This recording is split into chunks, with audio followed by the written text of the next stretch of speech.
Meantime, Malacanang is hitting back at Vice President Sara Duterte's call for government officials to stop engaging in politics. Mobile journalist Julie Baiza joins us live for the details. Julie, okay, how did the palace respond to the Vice President's accusation na itigil na raw ang pamumulitika, kung ano man ang ibig sabihin nun?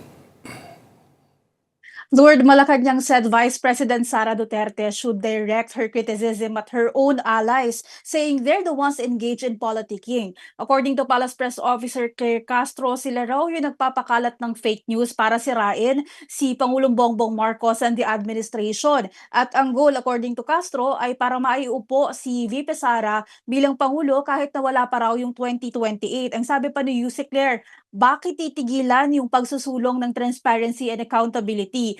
Part daw yan ng obligation and mandato ng gobyerno at ng bawat public servant. And in fact, si VP Sara daw obligation din bilang presidente na sagutin yung mga akusasyon laban sa kanya. Yung pagtatago daw ng katotohanan ay maituturing na pagtataksil sa bayan.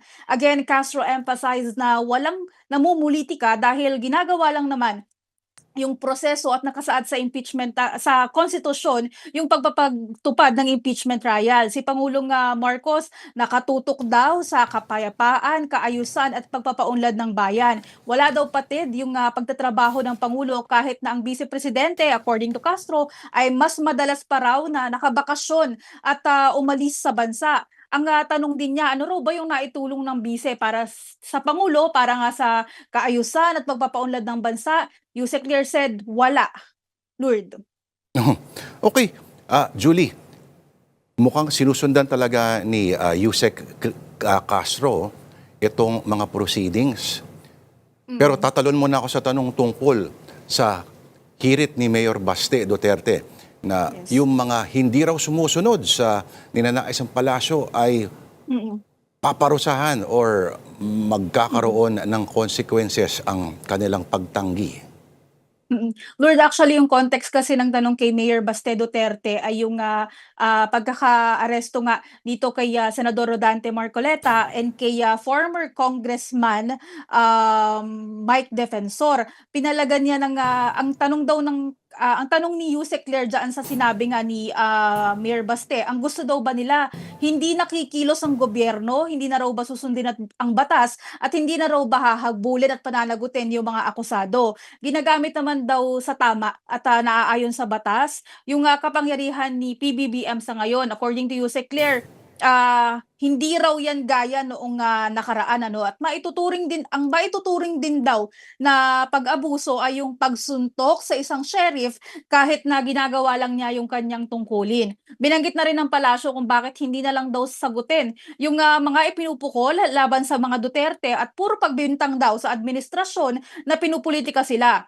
Ang tanong pa niya, nadinig ba nila na itinanggi ni VP Sara, first, yung issue nga ng paglulustay daw ng pondo ng bayan at pangalawa, yung pag-amin daw na kumausap siya ng killer or assassin para pumatay. Sinabi rin ni Yusek Claire na mahirap-hirap daw patunayan yung planong, yung Oplan Romanov na sinasabi. Yung At Oplan sinasabi- Romanov yeah, kasi, yes, yung Oplan Romanov kasi sa kanila naman daw nanggaling sa kampo daw ni Vice President Sara Duterte. So dapat sila daw yung maglabas ng ebidensya or magpatunay na meron nga Oplan Romanov na or yung banta nga sa buhay ni VP Sara and her family. Kasi dahil ginagamit nga yan na posisyon ngayon na yung context ng pagbabanta ay dahil bilang sagot lang naman or tugon doon nga sa lumutang na Oplan Romanov. Isa pa daw, binigyan na nga din daw ng pagkakataon si VP Sara ng National Bureau of Investigation na sumagot. Pero hindi raw nakipagtulungan Lord doon sa naging investigasyon. At up until now, wala pa rin naman daw ebidensya na inilalabas tungkol doon. Okay, cambio tayo. So, inapprove na raw yung proposed 2027 national budget ng cabinet. Pero bakit hindi pa raw dinidisclose ang palasyo yung actual amount? Lord, si Palace Press Officer, or rather, si Presidential Communications Office Secretary Dave Gomez yung nag-anunsyo kanina na aprobado na nga at natalakay na sa cabinet meeting yung 2027 National Expenditure Program na pinresenta ng DBM. Pero ayaw daw nilang i-disclose pa yung una total amount at saka yung iba pang detalye kasi ayaw i-preempt si PBBM sa pagsusumite nitong NEP sa Congress dahil ipapadala pa yan sa Kongreso. Of course, bubusisiin ang titingnan.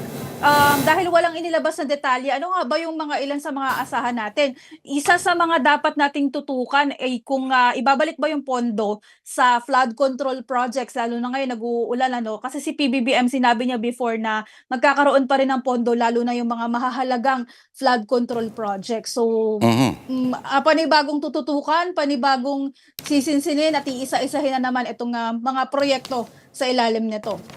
Nagparamdam na ba yung bagong KABSEC, Julie? Today wala pang paramdam, ano. Hindi pa rin kasi naglabas ng any materials ang palasyo doon sa naging cabinet meeting dahil close in kasi yung meeting ng gabinete kanina. So hindi pa natin alam ano yung naging role ng bagong cabinet secretary.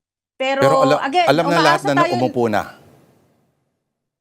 Yes, Na oo. umupo na sa Umaasa meeting. tayo next week na ano, no, na makita natin na may event or sumama sa isa sa mga event. O hindi pa kasi ibinababa ano yung schedule ni PBBM, pero let's see kung makakasama siya. Mabilis lang, nasaan ang Pangulo ngayon? Kanina umaga meron ngang cabinet meeting, private meetings din yung dinaluhan ni PBBM kanina. And ngayong gabi yung anniversary ng arbitral ruling, yung pagkapanalo Ay, ng nga bansa pala. sa karapatan sa West Philippine Sea. So ongoing yung event ngayong gabi. Kasama yung Department of Foreign Affairs and may mga miyembro din ng Diplomatic Corps. Alright. On that note, happy weekend sa iyo, ang ating mojo sa Happy weekend. Malacanang, Julie Baisa.